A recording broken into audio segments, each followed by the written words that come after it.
আসসালামু আলাইকুম। আশা করি আমার সকল বন্ধুরা ভীষণ ভীষণ ভালো সুস্থ আছে। আলহামদুলিল্লাহ আমরাও ভালো আছি। Hello guys, welcome back to channel. প্রতিদিনের মতো নতুন একটা ভিডিও নিয়ে তোমাদের সামনে আমি চলে এলাম। আশা করি ভিডিওটা তোমাদের ভালো লাগবে, তাহলে দেখতে থাকো আর সাথে থাকো। শুরুতে একটা লাইক দেবে, একেবারে স্কিপ করবে না, ফুল ভিডিওটা ওয়াচ করে দেবে বন্ধুরা। দেখতেই পাচ্ছ হাজব্যান্ড বাজার নিয়ে এসছে, আর এখানে আমার সোনামা চলে এসছে, আমার সারামণি। একে একে হাজব্যান্ড কী কী নিয়ে এসছে সেগুলো বার করছে, আমিও দেখি, তোমরাও দেখতে থাকো।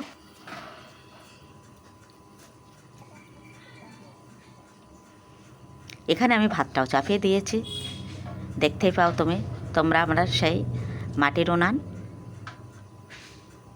ছোট্ট সেই মাটির উনানে আমি প্রতিদিনই রান্না করে থাকি, একটু একটু করে তোমাদের সাথে শেয়ার করি। অনেকটাই বর্ষা হয়ে গেছে, সেজন্য আমি একেবারেই আমার রান্নাঘরে রান্না বানাতে পারি না। সেখানে মাটির চুলায় অনেকটাই পানি উঠে গেছে, একেবারেই জ্বালানো যায় না। এজন্য আমি কড়াইয়ের মধ্যে ছোট্ট একটা উনান বানিয়ে রেখেছিলাম, সেখানে আমি প্রতিদিন রান্না করি। মানে আকাশ যখন বৃষ্টি না নামে তখনই আমি রান্নাগুলো বানিয়ে নিই। দু চার রকমের সবজি এখানে এনেছে, দেখতেই পাচ্ছ। ছোট্ট ছোট্ট খয়রা ইলিশ দুটো নিয়ে এসছে, আর নিয়ে এসছে ঝিঙে আর পটল, গাজর, শসা। এখানে টোস্ট আছে কিছু। কথা বলতে বলতে আমি কিন্তু সবজি কাটাকুটি করে আবারও রান্নাটাও আমি চাপিয়ে দিয়েছি। ঝিঙে আলু দিয়ে ইলিশ মাছের ঝোল বানাবো। একেবারে ছোট্ট সাইজের ইলিশ, দেখে তো রাগ উঠেছিল, কিন্তু খেয়ে দেখলাম না, সুন্দর স্বাদ আছে। আর ঝিঙেটাও দারুণ মজা লেগেছে। আর ছেলেদের জন্য তো অবশ্যই মাংস থাকে, মাংস তো ওদের জন্য করতেই হয়। আর আমার জন্য একটা সবজি, হাজব্যান্ডও সবজি খেতে পছন্দ করে, মাংসও একটু খায়। আর আমি একেবারেই মাংস কেন জানি না আমার একেবারেই পছন্দ হচ্ছে না। মাছটা হলে আমার ভীষণই ভালো। একেবারে সাদামাটা রান্না আমার। যেহেতু ইলিশ মাছ আছে, ইলিশ মাছ যাতে পড়বে তাতে কিন্তু আর অতটাই মশলা দেওয়া লাগে না আমার মনে হয়। অল্প তেল, একটু রসুন বাটা, লবণ ও হলুদ দিয়ে আমি একেবারেই ঝিঙেটা বানিয়ে নিচ্ছি। কষানো আমার একেবারেই রেডি। একেবারে পানি দিয়ে আমি মাছের পিসগুলো সাজিয়ে দেবো। আর ছোট্টখাট্টো একটা ভিডিও আমি আজকে তোমাদের সামনে প্রেজেন্ট করলাম।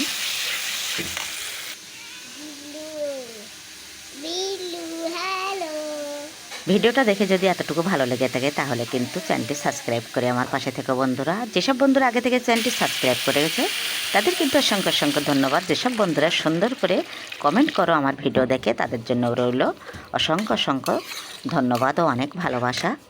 আর আমি সবাইকে ওয়েলকাম জানাচ্ছি সব শেষে। আর এখনই কিন্তু ভিডিওটা আমি শেষই করে দেব। একেবারে কথা বলতে বলতে ঝোলের পানিটা দিয়ে দিচ্ছি, এখন মাছগুলো অ্যাড করে দেব, দিয়েই কিন্তু আমি রান্নার ভাত বাড়ার কাজে চলে আসব। আর খাওয়া দাওয়া কি করছি সেটাও তোমরা একটু দেখে নাও।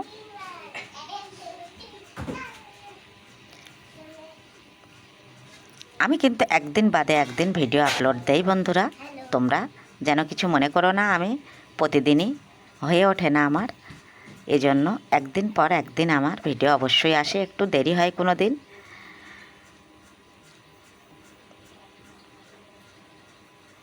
আমার সারা আফরিনের কত ভঙ্গি, ও বাবা, একটু একটু করে আসে আর কত ভঙ্গি করে যায়। স্কুল পড়াও তো সময়ই পায় না। শুক্রবার রবিবারও ছুটি, সেই দিনগুলোয় আমরা একটু ভালো মন্দ কিছু রান্নার আয়োজন করি, আমার সোনামা এসে খাবে।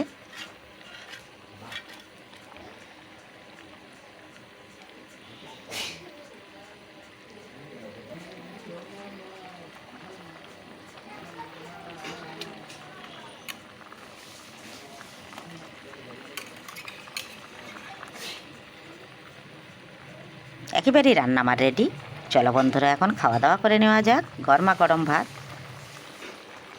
যদিও বা আমাদের একটু খেতে দেরি হবে, সেটার তো উপায় নেই। সারামণি সারাক্ষণ এসে আগে গোসল করে নাও, গোসল করে নাও, কখন রান্না হবে, কখন রান্না হবে। ও যতক্ষণ থাকবে ততক্ষণ কিন্তু ওর সাথে সময়টা দিলে খুবই ভালো হয়।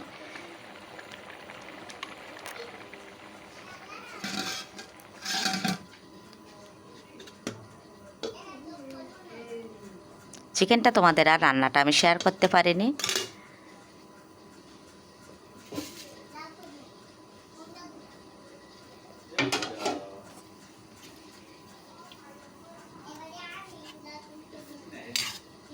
ভাতটা আমার বেড়ে নেওয়া হয়ে গেছে।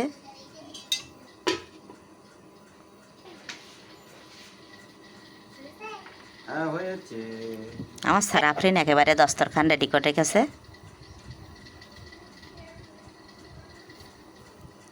হাজব্যান্ড এখনও গোসল করেনি, ওর জন্য আমাকেও একটু খেতে হবে। শ্রাবণীর ভাত খাইয়ে দেবো, তারপরে ওর আব্বুকে দিয়ে আসবে ওদের বাড়িতে, তারপরে আমরা খাওয়া দাওয়া সেরে নেব। আবারও দেখা হচ্ছে নেক্সট ভিডিওতে। ততক্ষণে সবাই ভালো সুস্থ থেকো। আল্লাহ হাফেজ।